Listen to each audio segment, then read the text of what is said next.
اس طرح سے یہ چیز ہے. قربانی کریں ہم، اور دل میں بھی دھکڑ پکڑ ہو کہ پتہ نہیں ہوئی کہ نہیں ہوئی، تو اس سے اچھا وہ کرو ایک دم مطمئن رہ دے. پابندی ہے جی، تو اس پہ پابندی ہے. حالانکہ پورے ہندوستان پابندی نہیں ہے، لیکن اگر اس پہ پابندی ہے تو کیا ضروری ہے کہ وہی کیجیے، ہے کہ نہیں؟ ابھی دیکھیں اونٹ پہ پابندی نہیں، لوگ اونٹ میں شریک ہوتے ہیں. ہمارے گاؤں ہاں، کیا ایک اونٹ میں 10 حصے ہو سکتے ہیں؟ اگر ہو سکتے ہیں تو کس کی جان ہے؟ نہیں، اونٹ ہی میں 10 حصہ ثابت ہے. 10 اور 7 دونوں روایتیں آتی ہیں. جب دونوں روایتیں آتی ہیں اس لیے اس میں تفریق یہ دی کہ حاجی جو لوگ حج کرنے جاتے ہیں وہ 7 حصہ کریں گے، اور اگر جو مقیم لوگ قربانی کرتے ہیں تو وہ 7 بھی کر سکتے ہیں اور 10 بھی کرتے ہیں. صحابہ کرام سے 10 حصہ اونٹ میں ثابت ہے، البتہ گائے میں 7 ہے. ہمارے گاؤں فاضل کا ہے.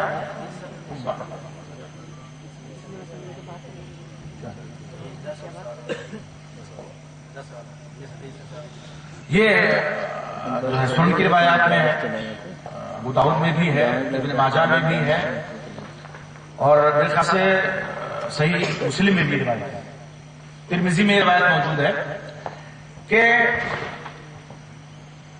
عن العبل 10، اونٹ کی طرف سے 10 اور گائے بقرہ کی طرف سے 7. بقرہ اس کی تشریح میں نے گائے سے کی. اچھا، آپ نے بقرہ سے نہیں، وہ کاف جو ہے معجمہ ہے، یعنی نقطے والا کاف ہے. بعض لوگ کاف اور کاف میں فرق کرتے ہیں، چھوٹا کاف بڑا کاف دونوں کافے رہتا ہے، کاف ہو نہیں پاتا ہے. اچھا، یہ ہمارے گاؤں کا پتہ نہیں کون سا گاؤں ہے، کون سا آباد ہے، یہ ہندی میں ہے اور بہت باریک لکھا ہے. دیکھیے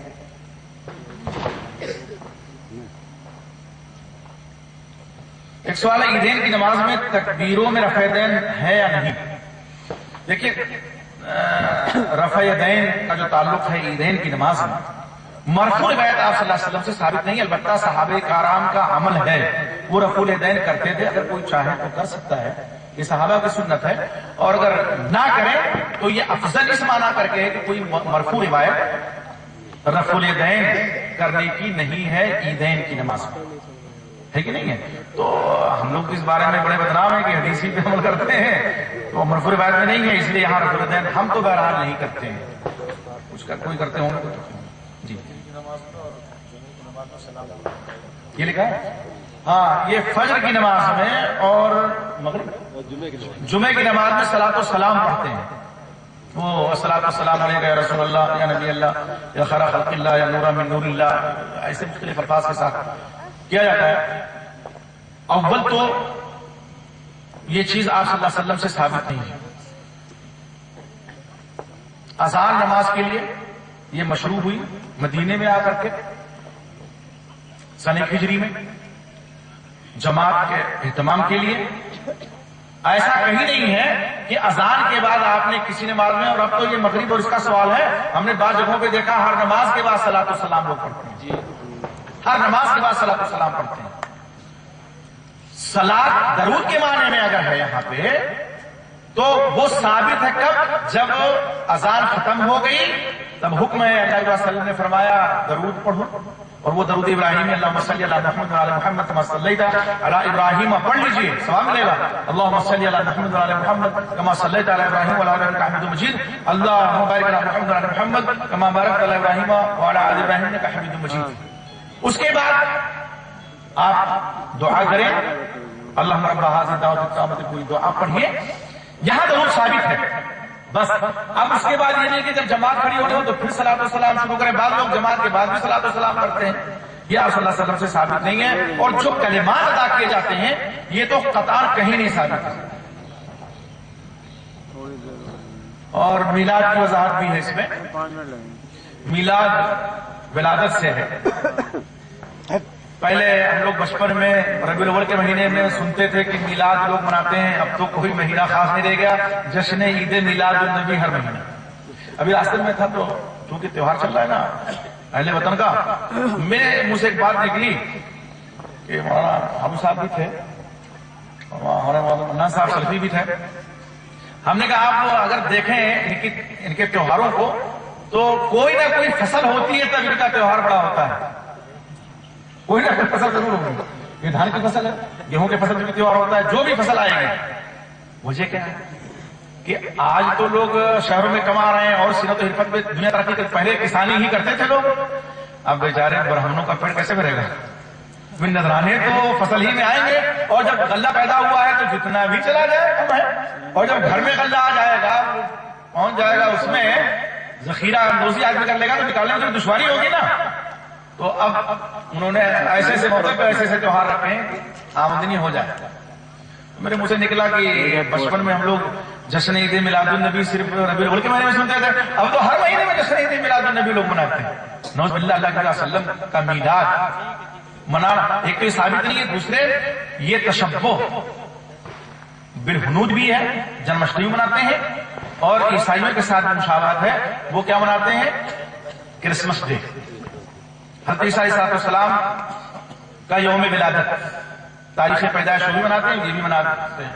ہم بھی اگر کرنے لگے تو فرق کیا رہ جائے گا؟ آپ نے فرمایا من تشبہ بقوم فہو منہم, جو کسی قوم کی مشابہت اختیار کرے وہ اسی قوم سے ہے. تو ایک تو مشابہت اختیار نہیں ہونی چاہیے, کرنی چاہیے, اور دوسری بات اس کی کوئی دلیل نہیں ہے. آپ صلی اللہ علیہ وسلم کی حیات طیبہ میں بھی ایسا نہیں ہوا کہ آپ نے میلاد اپنا منایا ہو. ظاہر ہے نبی بنائے جانے کے بعد 23 سال تک آپ حیات رہے صلی اللہ علیہ وسلم, اور 23 مرتبہ کم سے کم یہ دن آیا آپ نے منایا نہیں. صدیق اکبر 2 سال 2 مہینہ 13 دن رہے, کم سے کم 2 مرتبہ نہیں. 10 سال حضرت عمر فاروق رہے, 10 مرتبہ کم سے کم نہیں. عثمان غنی رضی اللہ تعالیٰ عنہ 12 سال خلیفہ مسلسل رہے, 12 مرتبہ کم سے کم یہ دن آیا, منایا آپ نے نہیں. ایک بات اور دیکھیں, پہلے لوگ 12 وفات مناتے تھے 12 ربیع الاول کو, اب اسی دن جشن عید میلاد النبی مناتے ہیں. جو اپنی بنائی ہوئی شریعت ہوتی ہے نا اس میں تبدیلی ہو جاتی ہے, اللہ کی بنائی ہوئی شریعت میں تبدیلی نہیں ہوتی. اب ایک عقیدہ تو یہ بنایا ہوا ہے کہ اللہ کے رسول حیات ہیں اور حیات دنیاوی حصی آپ کو حاصل ہے, اور دوسری طرف ایک عرصے تک 12 وفات مناتے رہے. تو لوگوں نے یہ سوال اٹھانا شروع کر دیا مختلف فرقوں سے کہ بھی آپ لوگ 12 وفات مناتے ہیں, وفات نبوی کے تو قائل نہیں ہے. کہا تو بڑے بھول کر رہے تھے. تب جشن عید میلاد النبی اسی دن منانے لگے.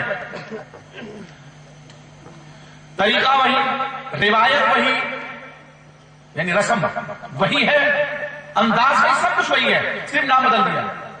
اس وقت بھی اونٹ سجتے تھے, گھوڑے سجتے تھے, اس وقت بھی نعرے لگتے تھے رسالت کے, اور اس وقت بھی تام جھام ہوتا تھا. آج نہیں ہو رہا جب جشن کا نام دیا گیا. دوسری بات یہ دیکھیے کہ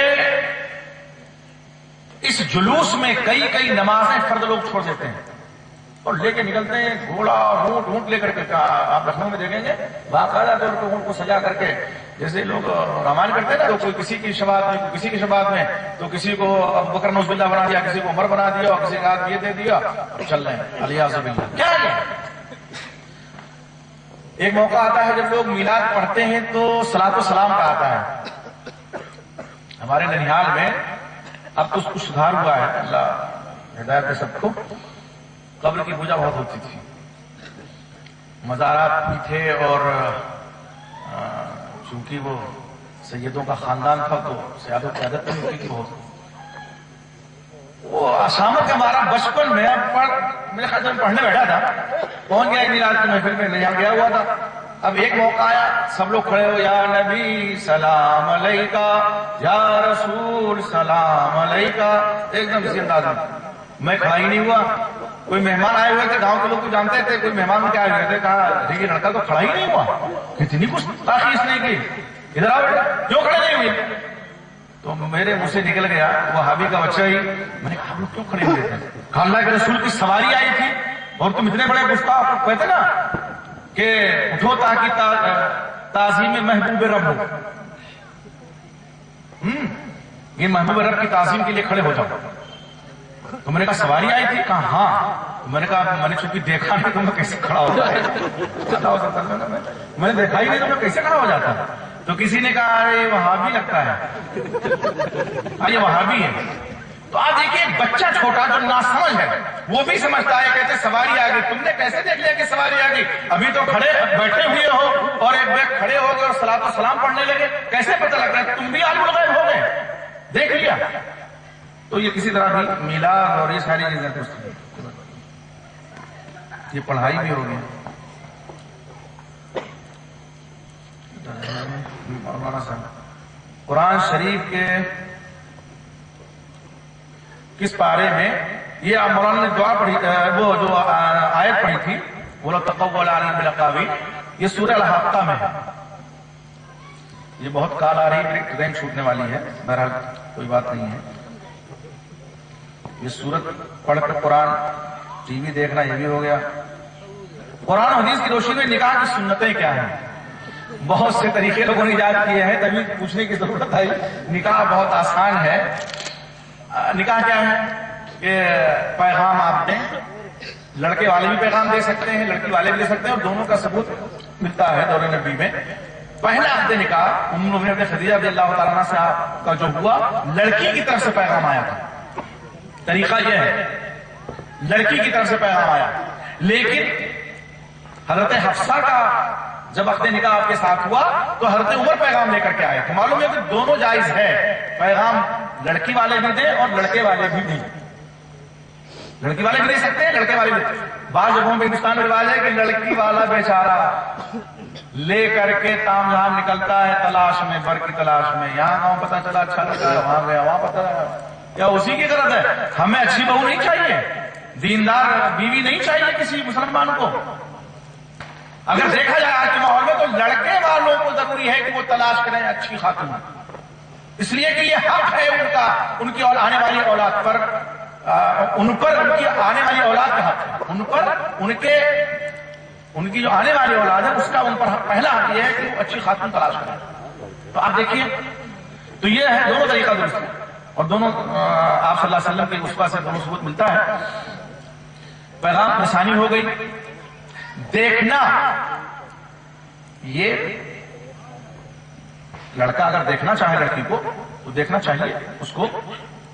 اللہ علیہ وسلم نے ایک صحابی رسول کے بارے میں سنا کہ انہوں نے کہا اللہ کے رسول میں شادی فلاں خاندان میں انصار کی کرنا چاہتا ہوں، آپ نے فرمایا دیکھا ہے؟ کہا اللہ کے رسول دیکھا تو نہیں ہے، کہا دیکھ لو، فإِنَّ فِي أَعْيُنِ الْأَنصَارِ شَيْئًا، انصار کی آنکھوں میں کچھ ہوتا ہے۔ وہ خوش کی تشریح تو ایسی نہیں ہے، ہو سکتا ہے کہ تمہیں کچھ محسوس ہو، اگوار گزرے، آنکھیں بھی کئی طرح کی ہوتی ہیں نا، بعض لوگوں کو کالی آنکھیں پسند ہوتی ہیں، بعض کو بھوری آنکھیں پسند ہوتی ہیں۔ اب مکے والوں کا مزاج کچھ تھا، مدینے والوں کا مزاج کچھ تھا، تو مہاجر نے پیغام دیا تھا، کہا دیکھ لو کچھ ہے۔ لڑکا ایک نظر ڈال سکتا ہے، وہ بھی تنہائی میں نہیں، دیکھ سکتا ہے۔ آج لڑکا تو دیکھنے کو نہیں پاتا ہے، خیر اب تو دھیرے دھیرے یہ رسم ختم ہو رہی ہے، عورتیں جاتی ہیں دیکھنے کے لیے۔ بعض روایتیں کیا، بعض واقعات تو ایسے ہیں کہ لڑکی نہیں پسند ہے، پھر بھی چونکہ کھا لیا اس لیے کہ اتنا اچھا کھانا کھلایا ہے، گھر اچھا لگ رہا ہے تو کر دو، یہ سنت نہیں ہے۔ لڑکی کو دیکھو، گھرانے کو دیکھو۔ آپ صلی اللہ علیہ وسلم فرماتے ہیں کہ جس کے دین اور اخلاق سے راضی ہو اس سے شادی کرو۔ تزوج ممن ترضون دینہ وخلقہ، جس کے اخلاق سے دین سے راضی، اگر نہیں کرو گے تو فتنہ ہوگا، فساد عریض ہوگا زمین میں، اور آج وہی چیز نہیں کر رہے لوگ، دینداری نہیں دیکھ رہے، اخلاق نہیں دیکھ رہے، اس لیے گھر گھر فتنہ آیا ہے، گھر گھر آزمائش۔ پھر اب کہاں تک آگے پیغام ہو گیا، اب عقد نکاح کی باری آئی۔ یہ جو بارات کی رسم چل پڑی ہے نا، یہ سنت نہیں ہے، لیکن رخصت کرانے کے لیے کچھ لوگ تو جائے نہیں، ایسا نہیں ہے کہ کچھ لوگ نہیں جا سکتے۔ بارات کا جو یہ رواج ہوا ہے اس کی وجہ کہ پہلے لوگ جب گاؤں دیہات میں شادی کرنے جاتے تھے دور دراز، تو ڈاکوں کا بڑا زور ہوتا تھا، تو لٹھیٹ چلتے تھے، زیوروں سے لدی ہوئی ہے لڑکی، تو اس کی حفاظت کے لیے عزت آبرو و مال سب کی حفاظت کے لٹھے جاتے تھے ادھر سے، اس لیے کہ مائیکی کی طرف سے اتنے لوگ کہاں آئیں گے۔ دھیرے دھیرے اس چیز نے رسم بنا لی اور اب بندوق لے کے چلنے لگے پھر لوگ، پھر وہ پہلے 10 5 اور 20 جاتے تھے، اب سینکڑوں کی تعداد میں لوگ جا رہے ہیں۔ کہیں اس کا ثبوت نہیں ہے. حضرت عبدالرحمن بن عوف رضی اللہ عنہ شاید اسی مدینے میں ہوئی. آپ صلی اللہ علیہ وسلم کو کانوں کان خبر نہیں ہوئی. جب ان کی عورت کے کپڑے سے جو زردی ان کے کپڑے پہ لگی تھی اس کو دیکھا, پوچھا زردی کہا, تو اللہ کے رسول شادی کر لی ہے. کہا مہر میں کیا لیا؟ کہا بدر نوات من ذهب, گٹھلی برابر سونا دیا ہے, کھجور گٹھلی کے برابر. آپ نے فرمایا او ولیمہ لو بشاۃ, ولیمہ کرو چاہے بکری یا بکرا ہی کیوں نہ ہو, شاید اس میں جن سے بکرا بکری دونوں پہ بول سکتے ہیں.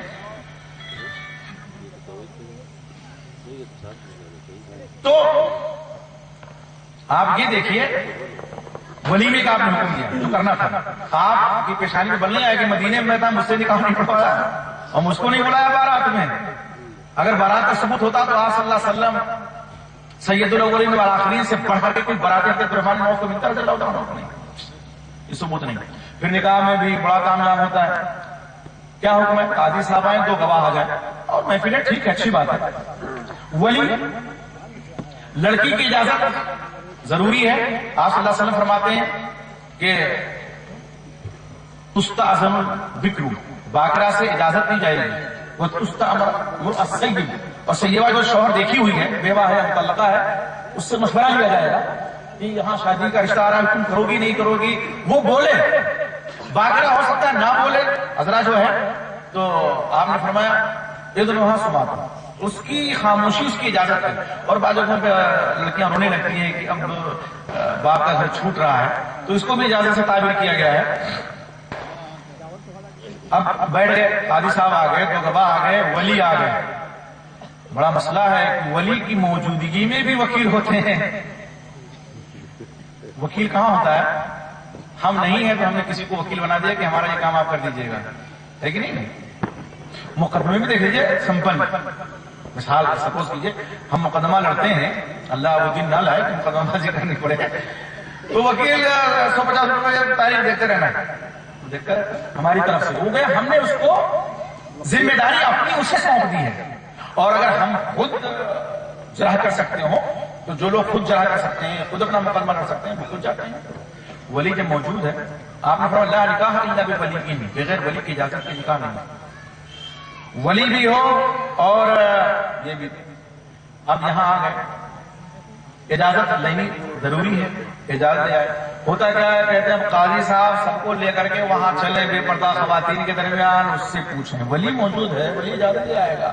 اس نے کہہ دیا آپ چلو دستخط اب کرانے کے بعد اس لیے کہ سہولت ہو جاتی ہے سفر وغیرہ کرنے میں, تو فارم پر کر دیتے ہیں لوگ, ہم اس کا انکار نہیں کرتے. آپ ضرورت کے وقت ایسا کر سکتے ہیں, لیکن نکاح تو ہو جائے گا بغیر لکھے پڑھے بھی. دو گواہ ہیں, قاضی ہے, ولی ہے, کم سے کم 2 گواہ ہونا چاہیے. ایجاب قبول ہو گیا, جو خطبہ مسنونہ ہے وہ قاضی پڑھیں گے, ایجاب قبول کرائیں گے. کلمہ نہیں پڑھائیں گے جیسا کہ پڑھایا جاتا ہے, پتہ نہیں 6 کلمے پڑھائے جاتے ہیں, کتنے کلمے. یہ جگہ تو لوگ کہنے لگے کہ وہاں کیا آج ہی مسلمان کا ڈالو گے, یہ بھی ہو گیا ہے. مزار پہ جانا بھی ہو گیا ہے, طلاق بھی ہو گیا ہے. قصر, انتقال فرما گئے, قربانی, جناب علیہ وسلم کا آخری عمل جہری نماز, 20 رکعت تراویح, حقوق, تقریباً سبھی ہو گئے ہیں. اب کیا بھائی بھائی بار بار کیوں آ رہا؟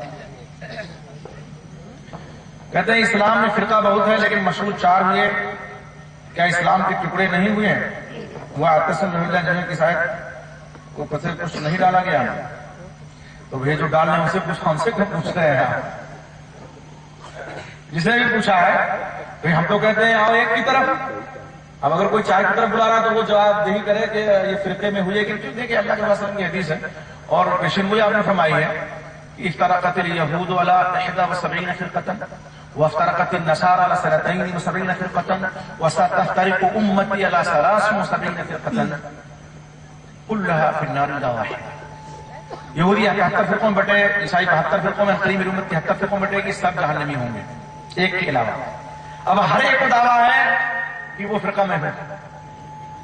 ہم کہتے ہیں وہ کوئی خاص نام والا فرقہ نہیں ہے, وہ جماعت ہے جو قرآن و حدیث پہ چلنے والی ہے, نام اپنا کچھ بھی وہ رکھے. ٹھیک ہے, یہی صحیح جواب ہے کہ جو کتاب و سنت پہ چلنے والی جماعت ہے, نام کچھ بھی اس کا ہو, وہ